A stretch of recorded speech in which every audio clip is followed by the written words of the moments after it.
Tinchlik ortida yangi o'yin. Bir oy ichida hammasi hal bo'ladimi? Donald Trump qaror oldidan signal berdi. Eron rejasining taqdiri savol ostida. Rossiya 2024-yildan beri 1-marta Ukraina bilan urushda hududlarini yo'qota boshladi. Kutilmagan harbiy harakat. Sentkom Hormuzga kiryapti. Bu mojaroning yangi bosqichimi? To'qayev Putin va Lukashenkoga rahmat aytdi. Eron Hormuzni aqsh uchun kemalar qabristoniga aylantirishdan ogohlantirdi.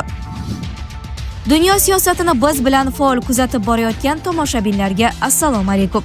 Videoga like bosing va fikringizni kommentariyada yozib qoldiring.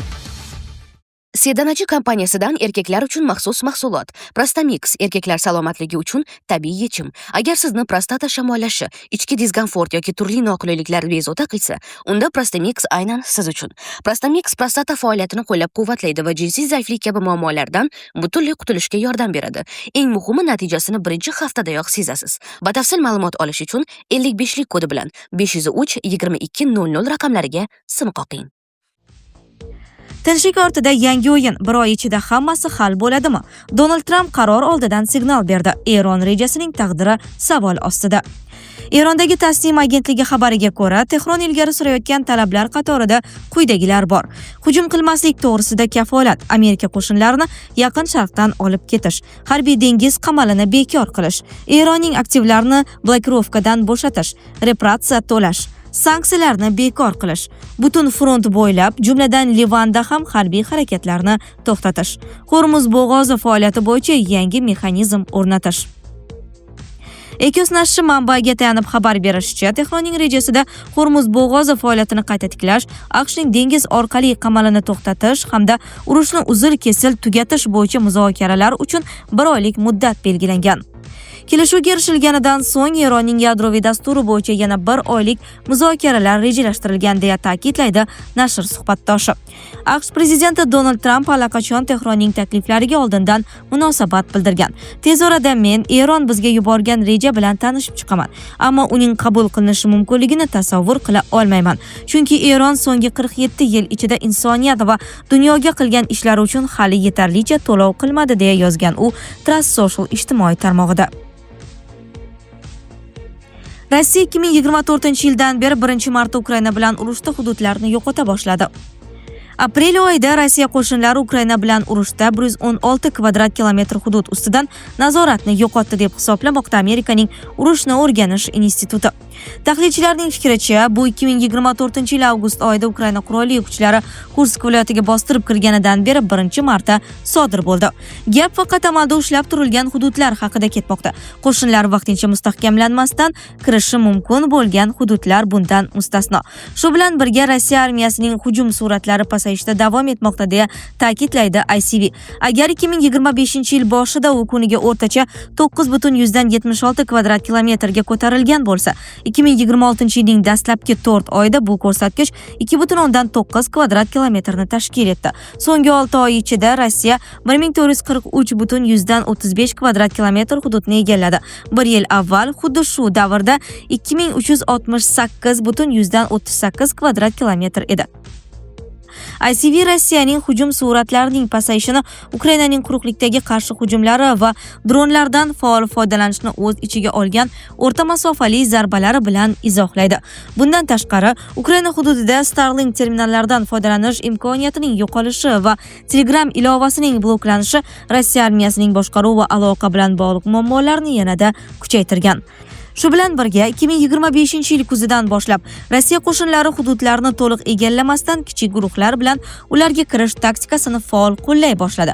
ICV ma'lumotlariga ko'ra, Mudofaa vazirligi bunday operatsiyalardan frontning barcha yo'nalishlarida siljish ko'rinishini va Kreml uchun muvaffaqiyatlar to'g'risidagi hisobotlarni yaratish uchun foydalanadi. Amalda esa ushbu hududlarning ko'pchiligi bahsli bo'lib qolmoqda va har ikki tomondan doimiy ravishda o'qqa tutilyapti. ICV ma'lumotlariga ko'ra, aprel oyida Rossiya atigi 28,28 kvadrat kilometrga, so'nggi 6 oy ichida esa jami 1716,42 kvadrat kilometrga siljiy olgan yoki kirib borgan. Biroq uning haqiqiy nazorati ostidagi hudud 1443,35 kvadrat kilometrni tashkil etadi. Kutilmagan harbiy harakat. CENTCOM Hormuzga kiryapti. Bu mojaroning yangi bosqichimi? AQSh 4-may kuni ertalab Yaqin Sharq vaqti bilan Hormuz bo'g'ozida qolib ketgan kemalarni ozod qilish operatsiyasini boshladi. Bu haqda AQSh prezidenti Donald Trump Truth Social ijtimoiy tarmog'ida ma'lum qildi. Uning so'zlariga ko'ra, butun dunyo mamlakatlari Washingtonga AQSh va Eron o'rtasidagi mojaro tufayli Hormuz bo'g'ozida to'xtab qolgan kemalarni ozod qilishni so'rab murojaat qilgan. Biz Eron, Yaqin Sharq va AQSh manfaati uchun bu mamlakatlarga ularning kemalarini ushbu cheklangan suv yo'llaridan xavfsiz Shunda ular o'z ishini erkin va to'laqonli davom ettirishlari mumkin. Bu jarayon Project Freedom dushanba kuni ertalab Yaqin Sharq vaqti bilan boshlanadi, dedi Amerika rahbari. Shu bilan birga Trump agar operatsiyaga kimdir to'sqinlik qilishga urinsa, AQSh kuch bilan javob berishini aytdi. Agar bu gumanitar jarayonga qandaydir tarzda to'sqinlik qilinsa, bunday aralashuvni afsuski kuch bilan hal etishga to'g'ri keladi, deb yozdi Trump. AQSh qurolli kuchlari markaziy qo'mondonligi ma'lumotlariga ko'ra, kemalarning Hormuz bo'g'ozidan o'tishini ta'minlash bo'yicha ozodlik operatsiyasiga esminetslar, samolyotlar va 15 ming harbiy xizmatchi jalb qilinadi. Operatsiyaga Davlat departamenti va AQSh qurolli kuchlari markaziy qo'mondonligi kemachilik erkinligi dengiz koalitsiyasi doirasida rahbarlik qiladi. To'qayev Putin va Lukashenkoga rahmat aytdi. Qozog'iston prezidenti Qosim-Jo'mart To'qayev Polsha hududida hibsda bo'lgan qozog'istonlik diplomat Anur Bakibayni ozod etishga ko'maklashgani uchun Belarus prezidenti va Rossiya prezidenti Aleksandr Lukashenko hamda Vladimir Putinga minnatdorlik bildirdi. Bu haqda 2-may kuni davlat rahbari matbuot kotibi Oybek Smadyarov ma'lum qildi. Aleksandr Lukashenko bilan telefon orqali muloqot chog'ida To'qayev Belarus tomoniga konstruktiv hamkorlik uchun rahmat aytgan. Shuningdek, u Rossiyaning ham o'zaro maqbul yechimga erishishidagi hissasini qayd etgan. Bundan tashqari, Qozog'iston prezidenti Polsha prezidenti Karol Navarotskiy va bosh vazir Donald Tusk nomiga minnatdorlik maktubi yuborishni rejalashtirmoqda. Anvar Bakibayev Belarus va Polsha o'rtasida 5-5 formulasi asosida o'tkazilgan mahbuslar almashinuvi doirasida ozod etilgan. Almashuv 28-aprel kuni bo'lib o'tgan. Diplomat o'tgan yil iyul oyida Polshaning Bydgoszcz shahrida Rossiya manfaatlari yo'lida, jumladan NATO harbiy obyektlari haqida ma'lumot to'plashda gumon qilinib qo'lga olingan edi. Hibsga olingan paytda u Qozog'istonning Ukrainadagi harbiy attashesi yordamchisi lavozimida ishlagan. Eron Hormuzni AQSh uchun kemalar qabristoniga aylantirishdan ogohlantirdi.